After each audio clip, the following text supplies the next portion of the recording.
Presintiendo un desenlace trágico, una mujer llama al número de emergencias. Cuando la operadora le atiende, ella dice lo siguiente: «Temo por mí, por mi niño y por mi madre». Lamentablemente, nadie pudo evitar la tragedia. Hola a todos, ¿cómo están? Mi nombre es Lesma, espero se encuentren muy bien. Yo, como siempre, muy contenta de poder estar un día más aquí con ustedes. Muy agradecida de que me estén viendo donde quiera que se encuentren. El día de hoy tenemos un caso sucedido en los Estados Unidos. Acompáñenme a ver todos los detalles.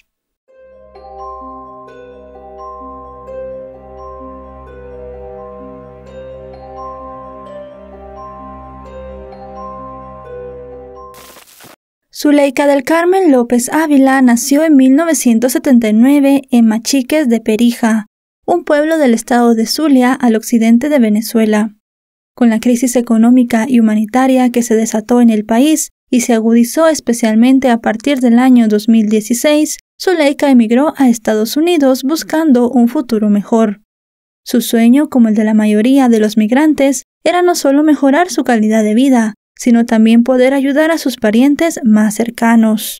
Se fue con su único hijo, Víctor Araujo López, producto de un matrimonio que no había prosperado. Zuleika y Víctor se instalaron en Castleberry, una comunidad donde predominan los hispanos y donde además vivían varios primos suyos. Ellos se instalaron en este lugar y consiguieron vivienda y trabajo rápidamente. Además, en la zona tenían una gran ventaja desde el punto de vista del idioma, dado que ninguno de los dos dominaba el inglés, pero estarían rodeados de hispanoparlantes. Zuleika y Víctor estaban muy felices viviendo el sueño americano en Florida, entre latinos y con algunos familiares cerca. Víctor ingresó en la escuela secundaria integral Lake Howell, ubicada en el condado de Seminole, mientras Zuleika trabajaba cuidando a una señora mayor. Alrededor del año 2019, Zuleika conoció a un hombre llamado Carlos Manuel Soto, un cubano de 48 años que se desempeñaba como obrero del sector de la construcción. Al poco tiempo de relacionarse como amigos, iniciaron una relación sentimental y casi inmediatamente se casaron. Pronto Zuleika comenzó a ver un lado de Carlos que era atemorizante. Era un hombre obsesivo, posesivo, celoso y también controlador.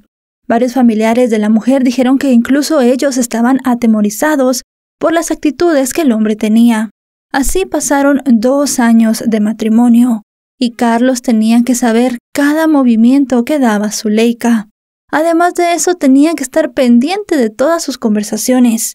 Cada vez que algún amigo o familiar llamaba a Zuleika a su teléfono, ella tenía que tener puesto el altavoz para que Carlos escuchara toda la conversación.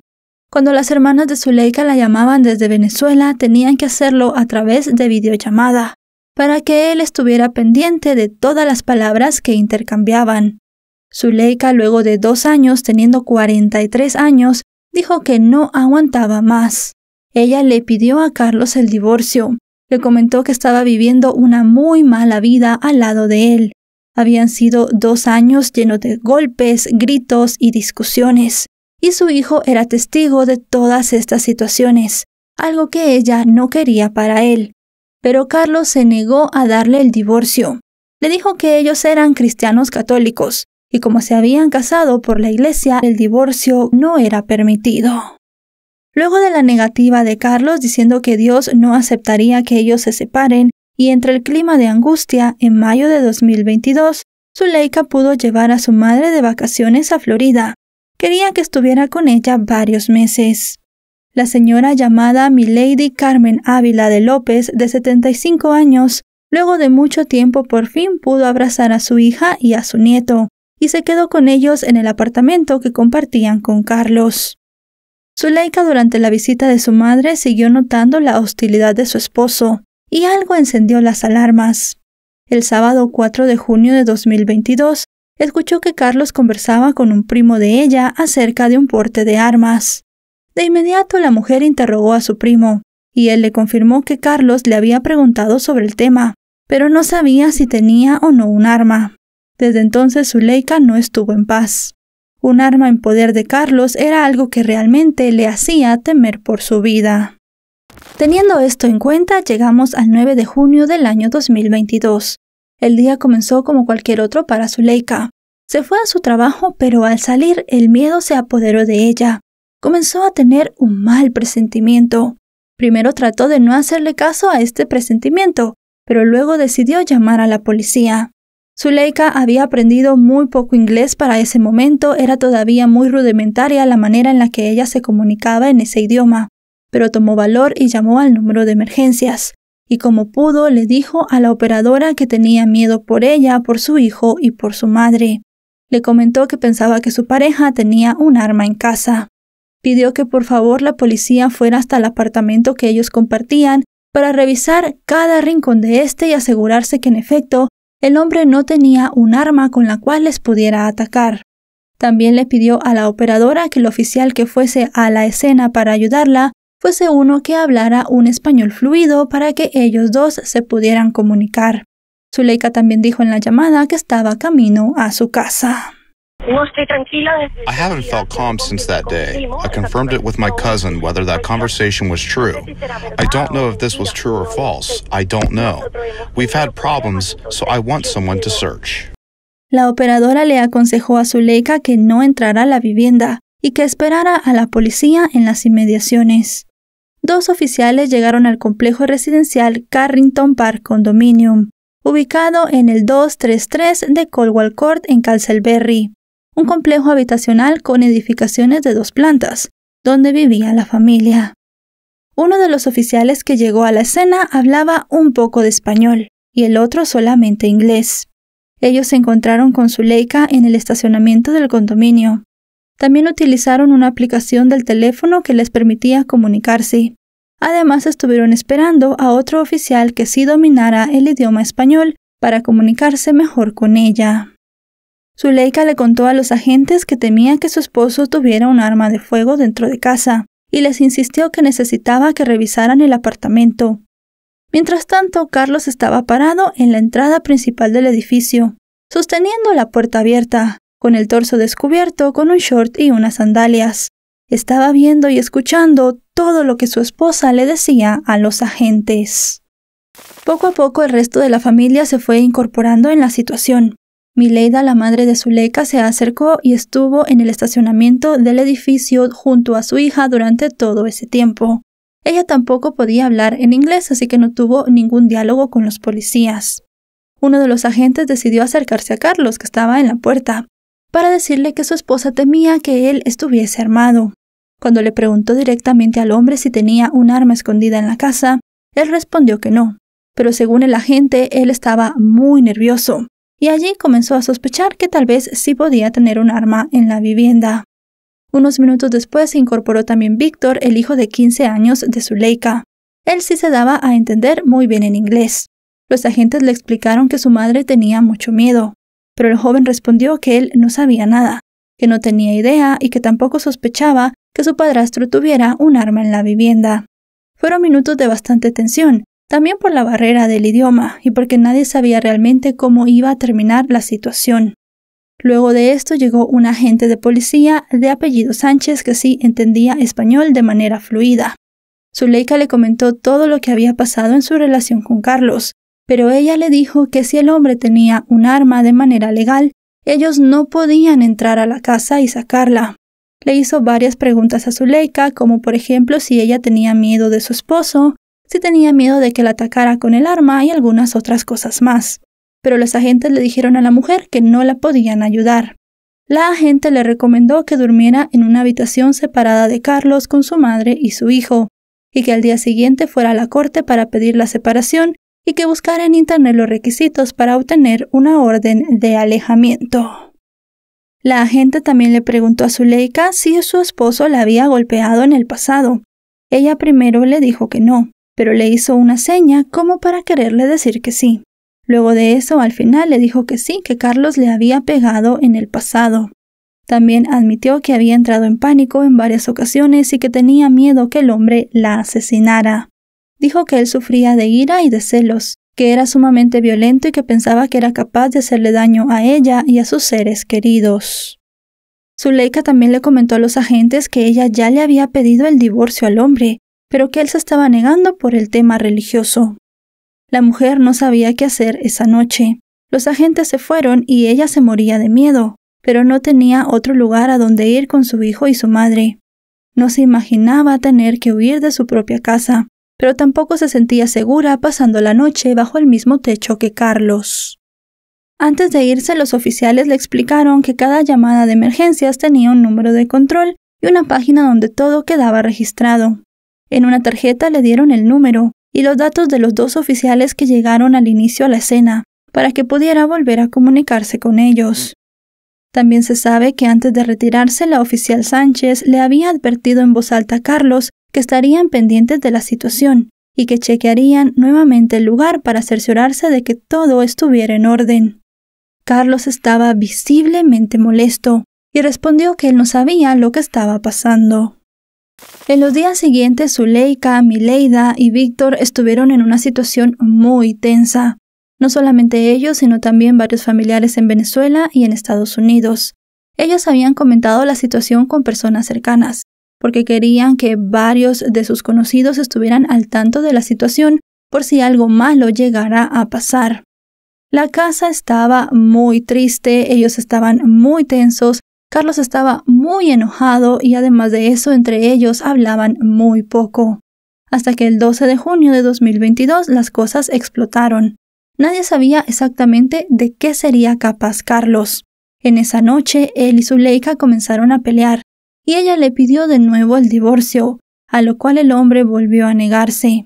La madre de Zuleika decidió intervenir en la pelea para proteger a su hija, pero Carlos terminó amenazándolas a las 2 con un machete, y según se supo por amigos y familiares, en esa pelea él también quiso ahorcar a Zuleika.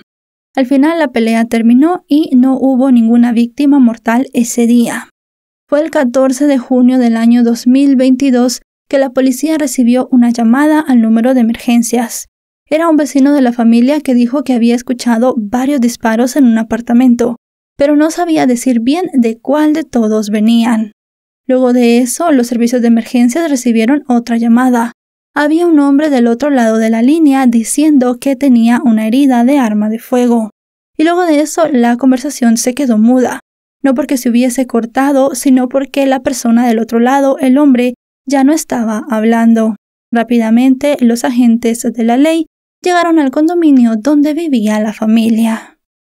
Eran las 7:15 de la mañana cuando una comisión de policía llegó al Carrington Park Condominium. Cuando llegaron al lugar, con la ayuda de los vecinos, lograron determinar cuál era el apartamento de donde se habían escuchado los disparos. Vieron un movimiento en la ventana de la vivienda y posteriormente sonó otro disparo. Los agentes se acercaron con cautela a la puerta, esto para resguardarse de posibles disparos, pero luego tuvieron que utilizar la fuerza para ingresar a la vivienda. Era la casa de Zuleika.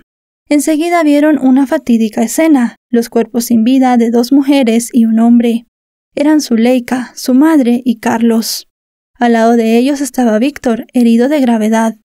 Eran las 7:22 de la mañana más o menos cuando el adolescente fue trasladado a un centro de salud. Habían pasado 5 días desde que Zuleika había llamado a la policía y comprobó de la peor manera posible que sus temores nunca habían sido infundados y que siempre le sobraron razones para querer separarse de Carlos. El hombre portando un arma de fuego le ocasionó heridas de muerte a ella, a su hijo y a su madre. El hombre luego de esto se sentó en un sofá de la sala y con la misma arma se quitó la vida. Cuando los agentes ingresaron, el único cuerpo que no estaba en el piso era el del homicida. Víctor, por su parte, falleció a los pocos minutos de haber ingresado en un centro de salud en el área de traumatología. Rápidamente la noticia se difundió en los medios de comunicación. El asombro, la consternación y la rabia se apoderaron de la comunidad, especialmente de los familiares, amigos y vecinos de Zuleika y su familia. Entretanto, los seres queridos de Zuleika vieron el fatal desenlace que muchos habían pensado. Carlos era un hombre, como ya dijimos, celoso, violento y agresivo, y era triste pensar que muchos sabían ya que el término de la relación iba a ser ese. Nadie pudo ayudarla y para ese momento ya era demasiado tarde. Entretanto, las autoridades policiales fueron objeto de severas críticas. Estaban acorraladas por la evidencia que mostraba que no habían logrado impedir una tragedia, que una mujer les había pedido ayuda y protección. Ellos explicaron que se había tratado de una confusión. Dijeron que todo fue un malentendido producto de la barrera del idioma y también un error en la interpretación, ya que la operadora que recibió la primera llamada de Zuleika no entendió que la mujer temía por su vida. El jefe de la policía, Larry Krantz, también dijo que no había un historial de abuso ni de violencia entre la pareja y que no tenían idea de por qué había ocurrido el trágico final. Sin embargo, contó que en diciembre de 2020, Carlos había llamado al 911 mientras discutía con su esposa y que, entre otras cosas, dijo que quería separarse de ella. A fin de evitar desenlaces fatales en casos similares, el jefe de policía hizo un llamado a cualquier persona que se sintiera amenazada o fuese víctima de violencia para reportarlo a las autoridades. Comentó que si se formula una denuncia desde el primer incidente, hay más posibilidades de evitar un trágico suceso. El 17 de junio del 2022, la policía envió a los medios de comunicación los videos de las cámaras corporales de los oficiales que respondieron a la primera llamada hecha por Zuleika al número de emergencia. En los videos quedaron registradas todas las conversaciones entre los involucrados. Durante las investigaciones posteriores al triple asesinato y suicidio, la policía pudo determinar que el 2 de junio de ese año, Carlos había comprado una pistola. Él había dado el dinero y además la había encargado, pero no la recogió de la tienda hasta el 10 de junio, un día después de la llamada de Zuleika al número de emergencias.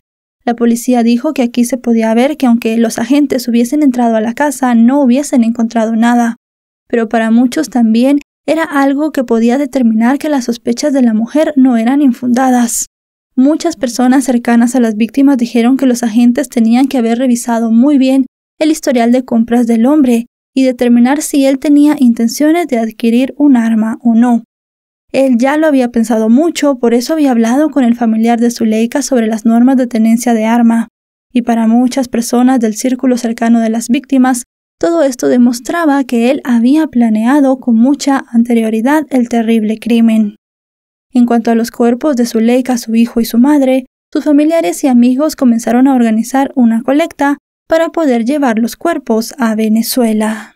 Y bueno, chicos y chicas, hasta aquí el video de hoy. Lamentable, se perdieron 3 vidas más la del agresor, la del asesino. 4 personas al final que perdieron la vida en este caso. Bastante triste, bastante lamentable y también deja mucha impotencia. Zuleika no sabía cómo salir de esa relación, pidió ayuda, la policía no la ayudó. Muchas personas creen que no la quisieron ayudar, otros más piensan que en efecto no podían hacer nada para ayudarla. Al final, lo único que nos queda es que todo esto terminó en un trágico desenlace. Si este video les ha parecido informativo, recuerden dejarle un me gusta, recuerden suscribirse si no lo están. Actualizo 3 o 4 veces por semana y si están suscritos les llegará una notificación cada vez que yo suba un video. En redes sociales me pueden encontrar como LesmaVR, tengo Facebook, Twitter e Instagram. Van a encontrar los enlaces directos en la descripción de este video. Esas son mis únicas páginas oficiales, las que van a ver en la descripción. Ahora sí, nos vemos hasta otro caso. Adiós.